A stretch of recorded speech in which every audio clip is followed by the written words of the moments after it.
Vámonos con los temas económicos y financieros. Ya está aquí Roberto Aguilar. Mi querido Robert, buenos días. ¿Cómo estás, Mario? Muy buenos días. La inflación, el pan nuestro literal de cada día. Ahora le tocó el turno a Europa. Dio a conocer que su más reciente dato de inflación fue de 9.1% a tasa anual, mayor a lo que esperaba el mercado y también al último dato o al dato previo. Y esto pues obviamente enciende las alertas. El causante, nuevamente, los altos costos de la energía. Esto es lo que está afectando justamente, pero lo interesante es que también los precios de los alimentos reportaron un crecimiento de 2 dígitos justamente en la última lectura. Otro de los temas interesantes, Mario, el petróleo.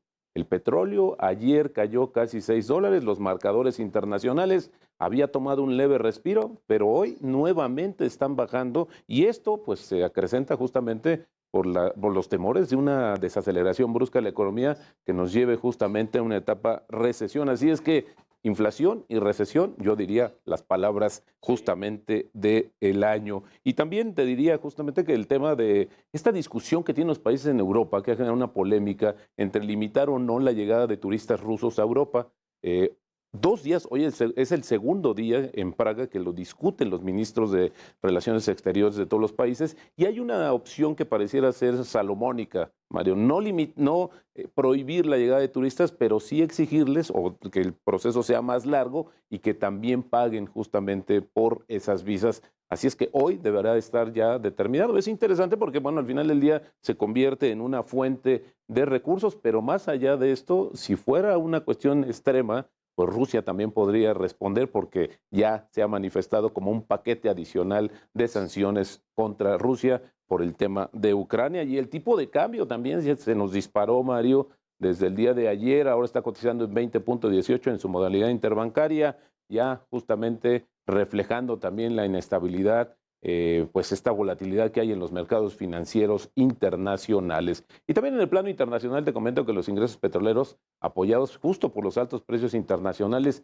siguen siendo cruciales para la estabilidad de las finanzas públicas. En julio, por ejemplo, Mario, los ingresos tributarios del país bajaron 9.4% al sumar 291.750 millones de pesos, pero los ingresos petroleros, Mario, crecieron 91.8%. Se ubicaron en 166.742.4 millones de pesos, más que compensaron la caída y permitieron que los ingresos presupuestarios totales del país avanzaran 7.8%. Acumulados en el año, los ingresos petroleros, fíjate, ya avanzan casi 40% respecto al mismo lapso del año pasado, y esto pues sí, se ha convertido en un salvavidas quizás para aliviar las presiones en las cuentas nacionales. Y bueno, había que ver porque también si cae el precio, eso es importante, tenemos un doble efecto: cae el precio, nos reduce la presión no solamente a México sino en el mundo de los precios internacionales, pero sí también estos ingresos extraordinarios que está recibiendo el gobierno, pues probablemente sea una preocupación por ambos fueron sentidos. Los que salvaron las finanzas públicas de julio, ¿no? Porque Sí, cayeron totalmente. los ingresos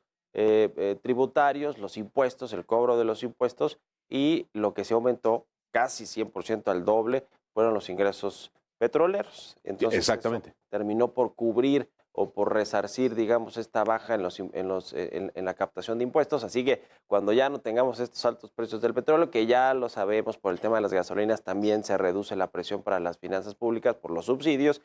Pero bueno, pues ojalá que no nos acostumbremos o que no crean, ahora que se va a entregar el paquete económico en Hacienda, que pues pueden sobreestimar el precio del barril de petróleo para el próximo año para hacer sus ajustes ahí en el tema del presupuesto. Tienes toda la razón, sobre todo viendo o la expectativa de que sí haya una recesión en Estados Unidos y también en el mundo, que puede ser breve, pero al final del día los precios se están adelantando y prueba de ello es lo que está sucediendo desde el día de ayer. Fíjate, una buena noticia es el análisis que compartió Bank of America sobre el comportamiento del sector manufacturero de México, que podría estar anticipando, Mario, una tendencia muy positiva para la economía mexicana y de paso fortaleciendo al tipo de cambio. Y es que en lo que va del año, la manufactura ha crecido 5% y esto hay que reconocerlo, más de 3 veces el crecimiento del Producto Interno Bruto, que ha sido bastante bajo en estos 6 meses que llevamos. Las exportaciones manufactureras en dólares avanzan 17% y hay señales claras, Mario, de que los productos elaborados en México sí están ganando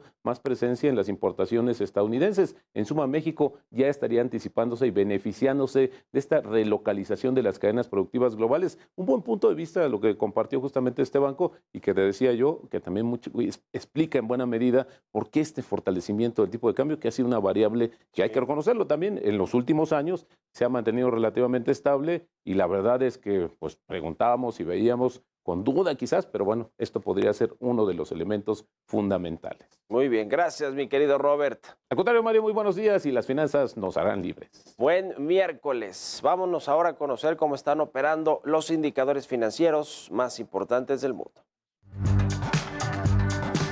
Los precios del petróleo cerraron a la baja presionados por los temores de una posible recesión mundial. Así, el Brent cayó 5.50% para venderse en los $99.31 por barril. Mientras el crudo estadounidense West Texas se cotizó en los $91.64, una pérdida del 5.53%.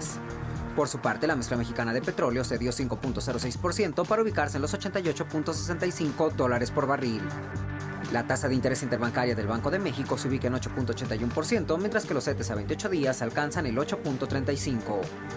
En cuanto al tipo de cambio, el dólar se vende en los 20 pesos con 64 centavos, el euro se ubica en 20 con 14, mientras que la libra se cotiza en los 23 con 50 centavos.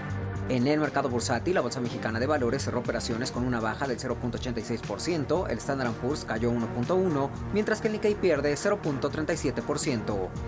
Durante la jornada pasada, las emisoras que más ganaron en el mercado accionario mexicano fueron Grupo Hotelero Santa Fe con 3.24%, Médica Sur subió 2.86%, mientras que Axtel se incrementó 2.38%. Entre las empresas con mayores pérdidas se encuentran Unifin con 23.08%, Azteca cayó 6.21%, mientras que Organización Cultiva retrocedió 4.51%. Israel Morales, Heraldo Televisión.